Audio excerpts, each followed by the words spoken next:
आज आप सुने बुधवार व्रत कथा। गणेश भगवान की जय हो। गणेश भगवान की जय हो।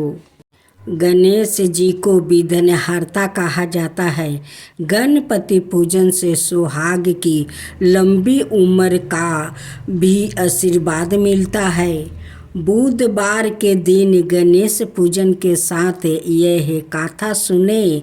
भगवान श्री गणेश की पूजा हर पूजा से पहले की जाती है। महिलाएं खास कर अपने पति की लंबी आयु के लिए भगवान श्री गणेश की पूजा जरूर करती है। ऐसी मान्यता है कि भगवान श्री गणेश की पूजा करने से पति की लंबी आयु होने के साथ साथ ससुराल हमेशा खुशियों से भरा रहता है। यहाँ कोई भी दुख दरिद्रता कभी नहीं आती है। तो आइए जानते हैं सुहाग की लंबी आयु देने वाले भगवान श्री गणेश की अद्भुत कहानी। एक समय की बात है, एक भाई बहन रहते थे। बहन का नियम था कि वो अपने भाई का चेहरा देख ही खाना खाती थी। हर रोज वो सुबह उठती थी और जल्दी जल्दी सारा काम करके अपने भाई का मुख देखने के लिए उसके घर जाती थी। एक दिन रास्ते में एक पीपल के नीचे गणेश जी की मूर्ति रखी थी। उसने भगवान के सामने हाथ जोड़कर कहा कि मेरे जैसे अमर सुहागे और मेरे जैसे अमर पीहर सबको दीजिए। यह कहकर वो आगे बढ़ जाती है। जंगल के झाड़ियों के कांटे उसके पैरों में चुभ जाते हैं। एक दिन भाई के घर पहुंची और भाई का मुख देख कर बैठ गई तो भाभी ने पूछा, पैरों में क्या हो गया है?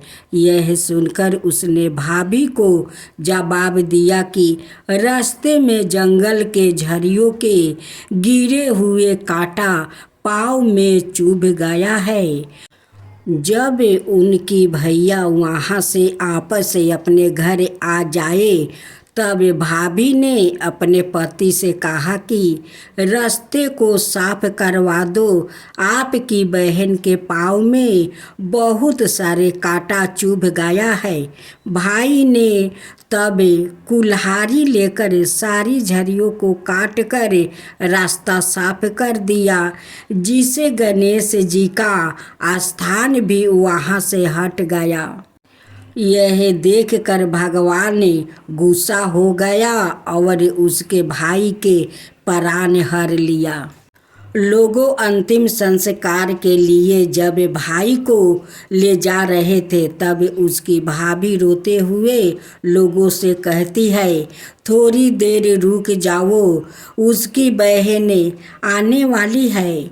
वो अपने भाई का मुख देखे बिना नहीं रह सकती है, उसका यह नियम है।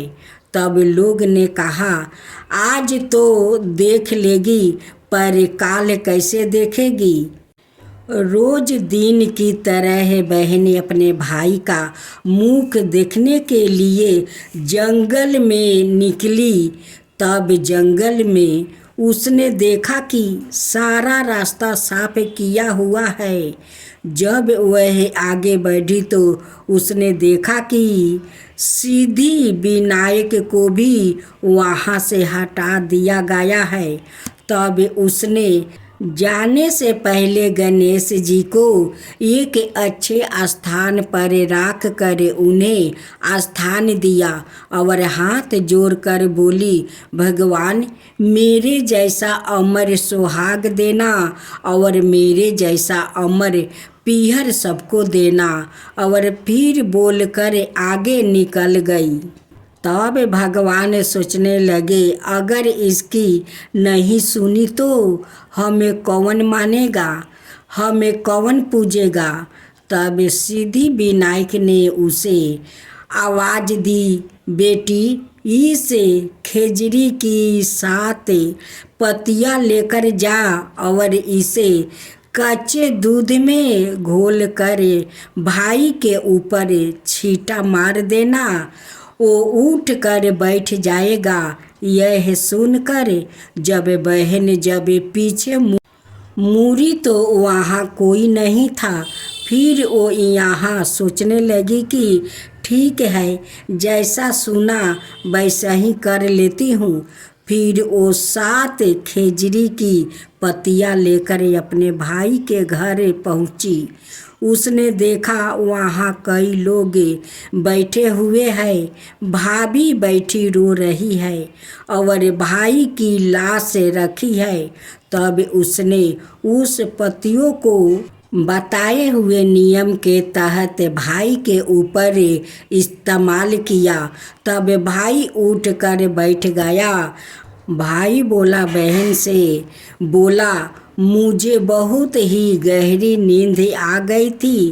तब बहन बोली, यह नींद किसी दुश्मन को भी ना आए, और उसे सारी बात अपने भाई को बता दी। तो मान्यता के अनुसार यह है गणेश जी की चमत्कारी कहानी। अब आप सुनेंगे माँ लक्ष्मी की व्रत कथा। इस व्रत को स्त्री या पुरुष कोई भी कर सकता है। इस व्रत को करने से उपवासक को धन और सुख समृद्धि की प्राप्ति होती है। घर परिवार में लक्ष्मी का वास बनाए रखने के लिए भी यह व्रत उपयोगी है। इस दिन स्त्री पुरुष लक्ष्मी की पूजा करते हुए सफ़ेद फूल, सफ़ेद चंदन आदि से पूजा करते हैं।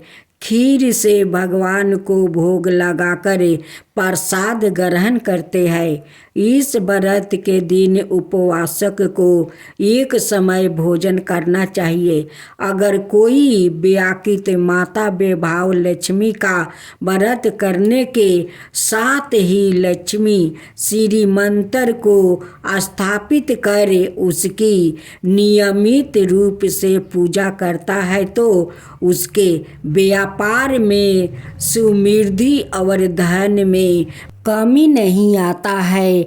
या तो माँ लक्ष्मी औरों घर में धन भर देती है। कथा के अनुसार एक समय की बात है, किसी शहर में कई लोग रहते थे। सभी अपने कामों में व्यस्त रहते थे। किसी को किसी से कोई मतलब नहीं था।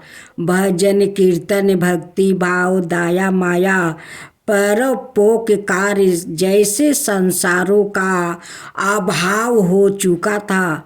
शहर में बुराइयां बढ़ गई थी। शराब, जुआ, रस, व्यभिचार, चोरी, डकैती आदि सब से गुनाह शहर में होने लगे थे। महजूद इसके उस शहर में कुछ अच्छे लोग भी रहते थे। उनमें शीला नाम की स्त्री जो धार्मिक प्रकृति और संतोष स्वभाव वाली थी। उनका पति भी विवेकी और सुशील था। शीला और उसका पति कभी किसी की बुराई नहीं करते थे और भगवान का भजन करने में अच्छी तरह समय व्यतीत कर रहे थे। शहर के लोग उनकी गृहस्थी की सराहना करते थे। देखते ही देखते समय बदल गया। शीला के पति की अच्छी संगति बुराई में बदल गई।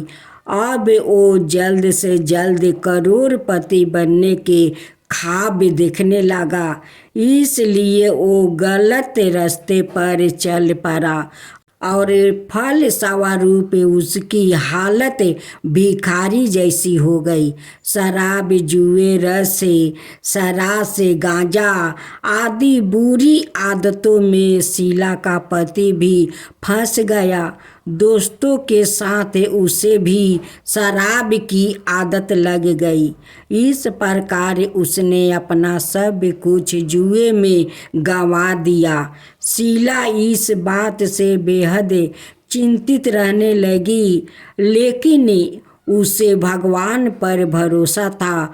वो अपना अधिकांश समय प्रभु भक्ति में बिताने लगी। अचानक एक दिन दोपहर को उनके दरवाजा पर किसी ने दस्तक दिया। शीला ने द्वार खोला तो देखा कि एक माँ जी खड़ी थी।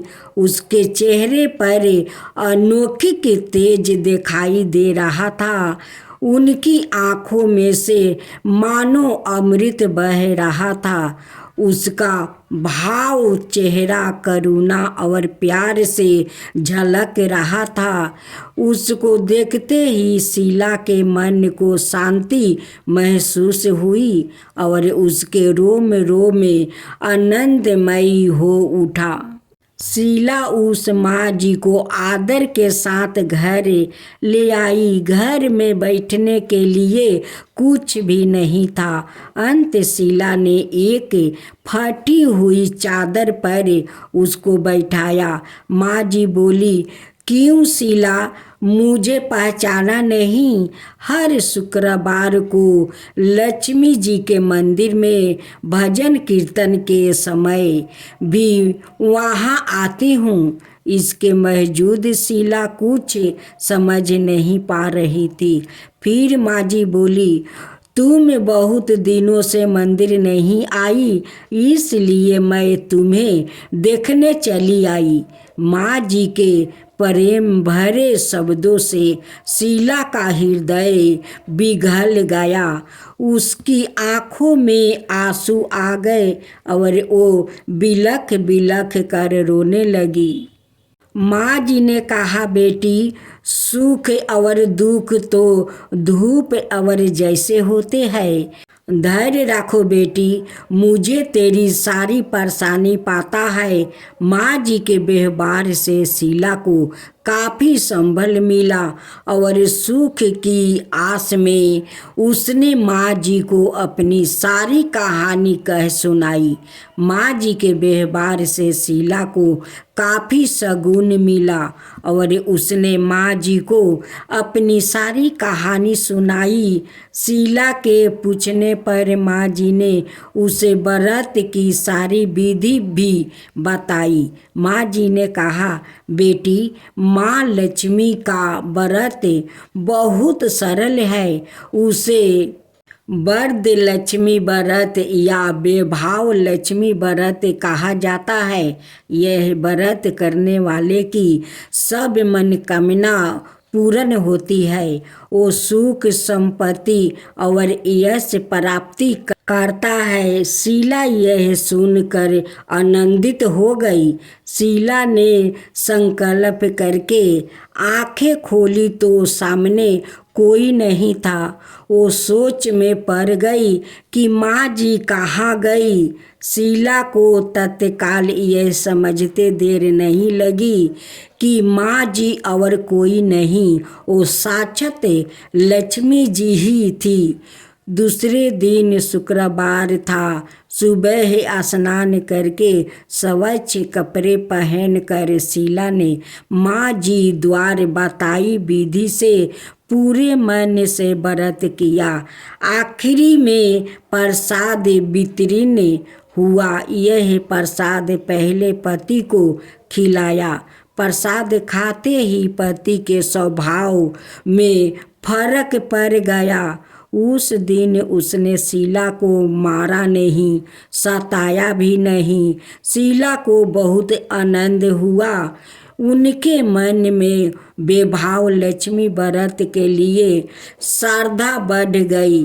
शीला ने पूर्ण श्रद्धा भक्ति से 21 शुक्रवार तक वैभव लक्ष्मी व्रत किया।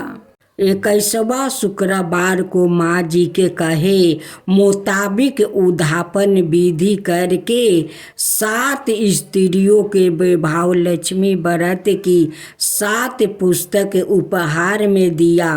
फिर माँ जी के धन लक्ष्मी स्वरूप की छवि को बंधा करके भाव से मन ही मन प्रार्थना करने लगी, हे माँ धन लक्ष्मी, मैंने आपका बेभाव लक्ष्मी व्रत करने की मन्नत मांगी थी, वो व्रत आज पूर्ण किया है। हे माँ, मेरी हर विपत्ति दूर करो, हमारा सबका कल्याण करो। जिसे संतान ना हो उसे संतान देना, सौभाग्यवती स्त्री का सौभाग्य अखंड रखना, कुंवारी लड़की को मन भावना पति देना। जो आपका यह चमत्कारी बेभाव लक्ष्मी व्रत करे, उनकी सब विपत्ति दूर करना, सबको सुख करना। हे माँ, आपकी महिमा अपरंपार है। ऐसा बोलकर लक्ष्मी जी के धन लक्ष्मी स्वरूप की छवि को प्रणाम किया।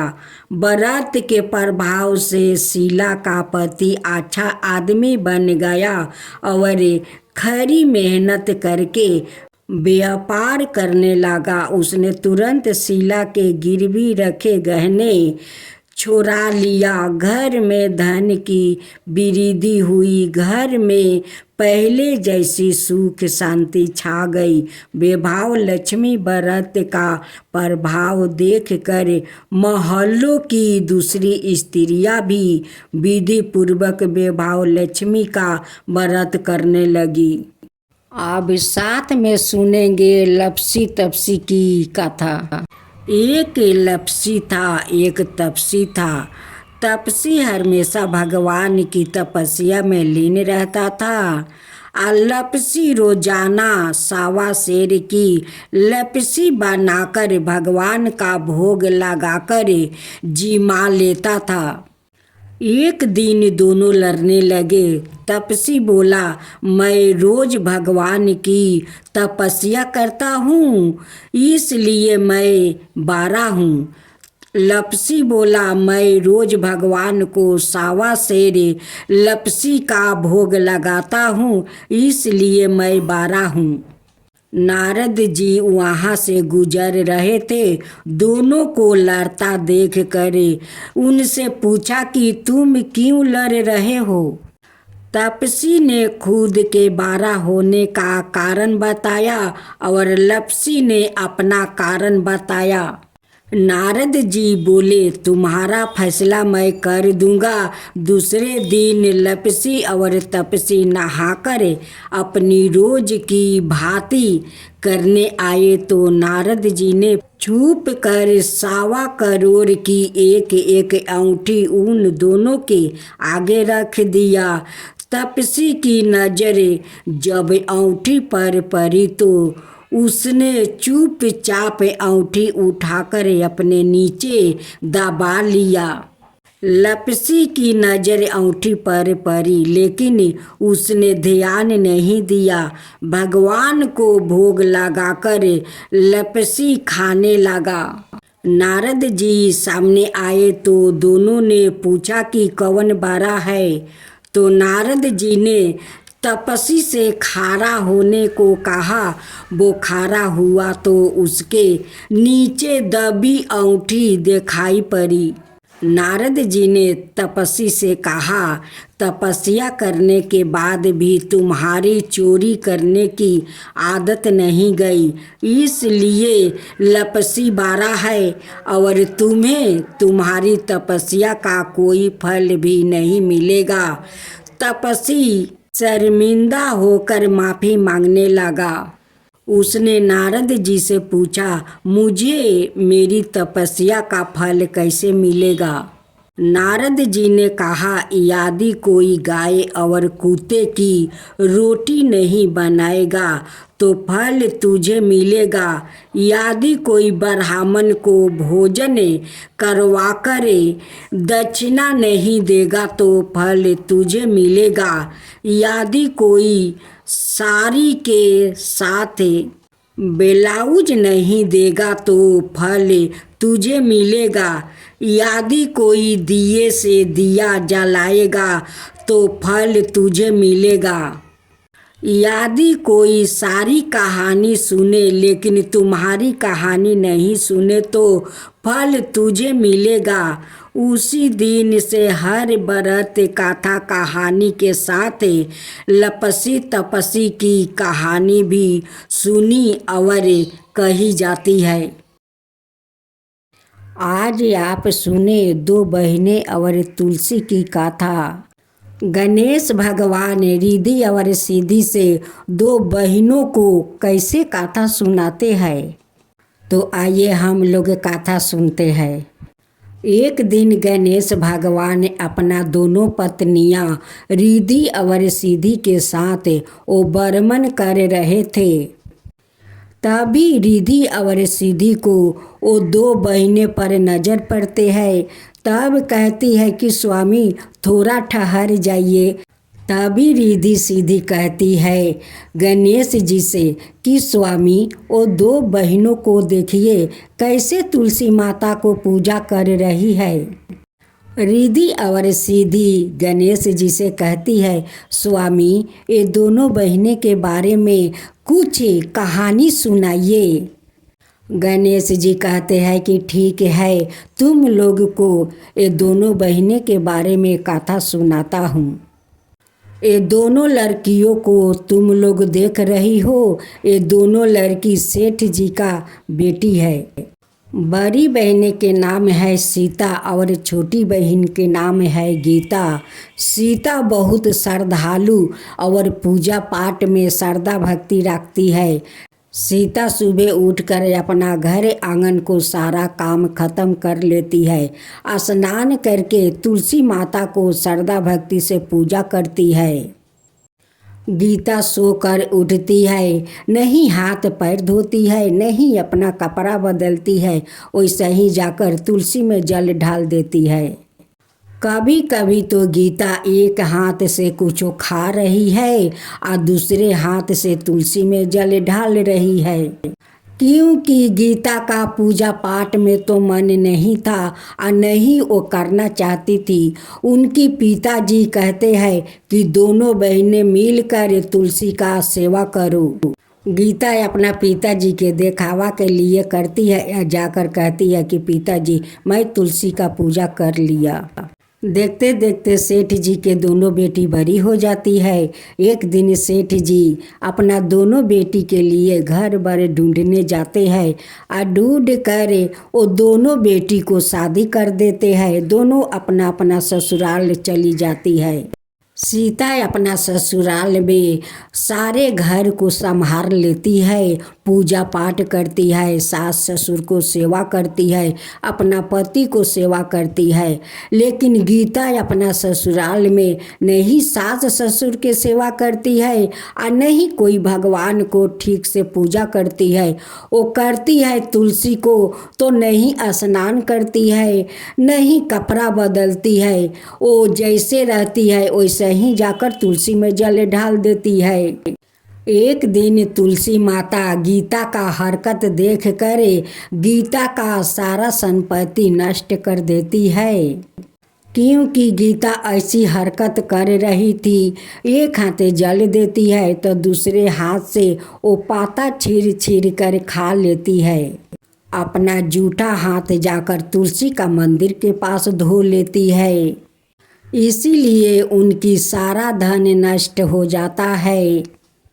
एक दिन उनकी सास ससुर गीता का हरकत देखकर घर से निकाल देते हैं।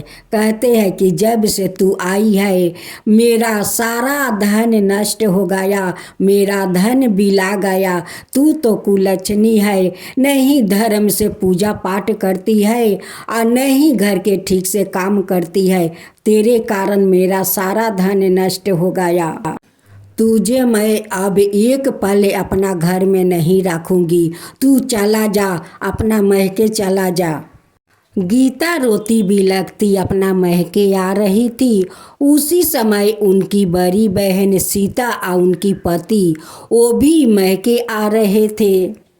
सीता अपनी गीता बहन को हालत देखकर बहुत दुखी हो जाती है और पूछती है कि बहन गीता तुम्हारा क्या हुआ कि तुम्हारा ऐसा हालत हुई है।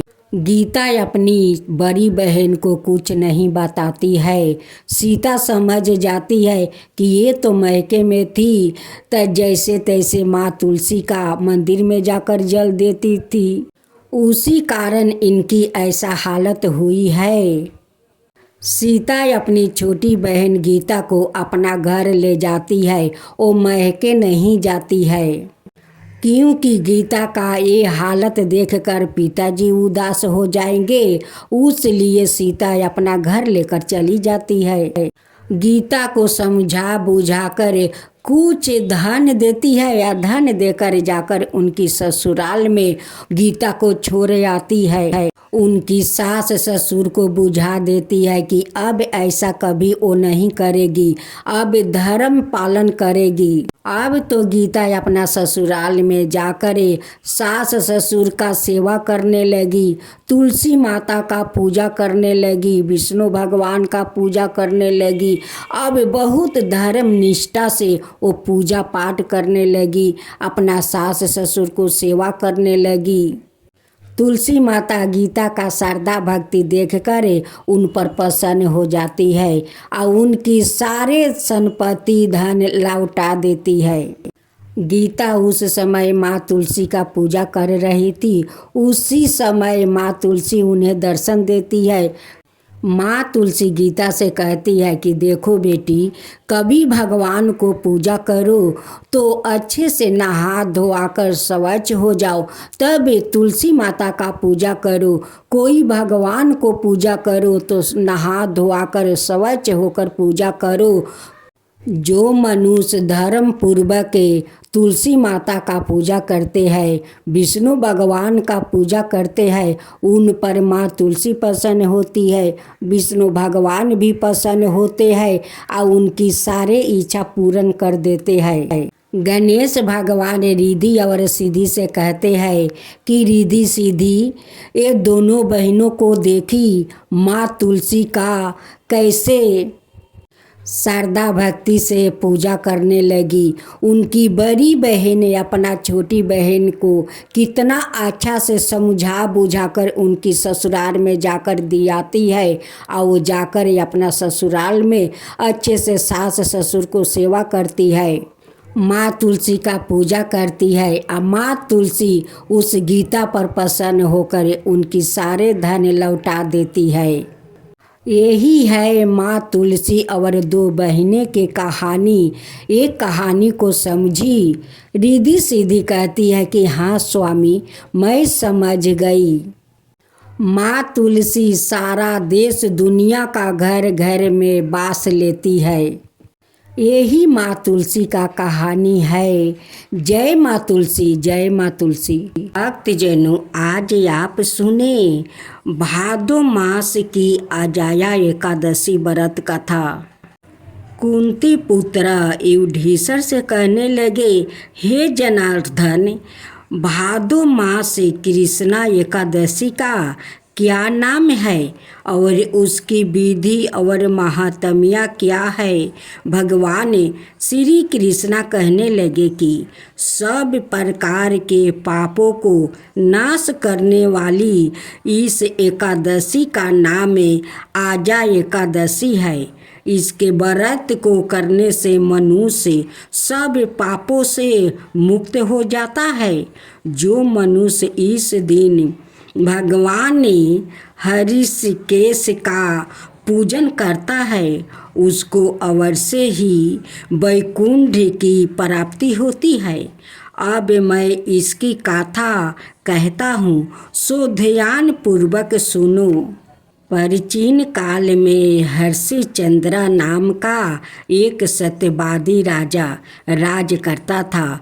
उसने किसी कर्म के वशीभूति होकर अपना सारा राज्य वो धन त्याग दिया, साथ ही अपनी स्त्री पुत्र और सवायों को भी बेच दिया। वो राजा चंडाल का दास बनकर सत्य का धारण करता हुआ मृतकों को वस्तु ग्रहण करता रहा, मगर किसी प्रकार भी सत्य से विचलित नहीं हुआ। कई बार राजा चिंता के समुंदर में डूब कर अपने मन में विचारने लगता कि मैं कहाँ जाऊँ, क्या करूँ जिसे मेरा उद्धार हो। इस प्रकार राजा को कई बरस बीत गया। एक दिन राजा इसी चिंता में बैठा हुआ था कि गौतम ऋषि आ गए।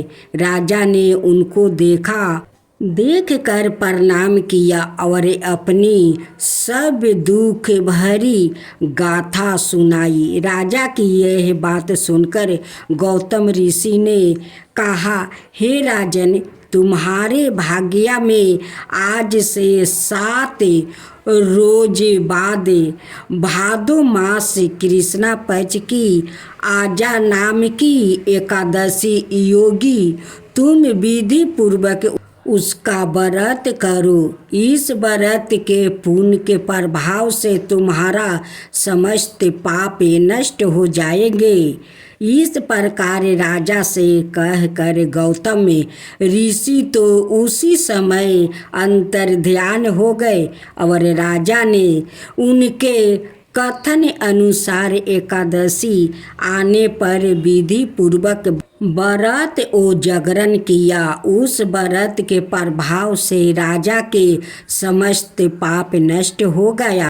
स्वर्ग में बाजा बजाने लगे और पुष्पा की वर्षा होने लगी। उसने अपने मृतक पुत्रा को जीवित और अपनी स्त्री को वस्तु और आभूषणों से युक्त देखा। उस व्रत के प्रभाव से उसको पूर्ण राज्य मिल गया और अंत समय में अपने परिवार सहित स्वर्ग को गया। हे राजन, यह सब आजा एकादशी के प्रभाव से ही हुआ है।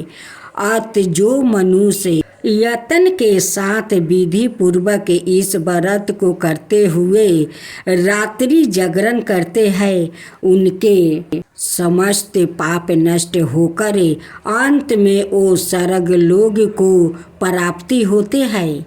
इस एकादशी की कथा के श्रवण मात्रा से अश्वमेध यज्ञ का फल प्राप्ति हो जाता है।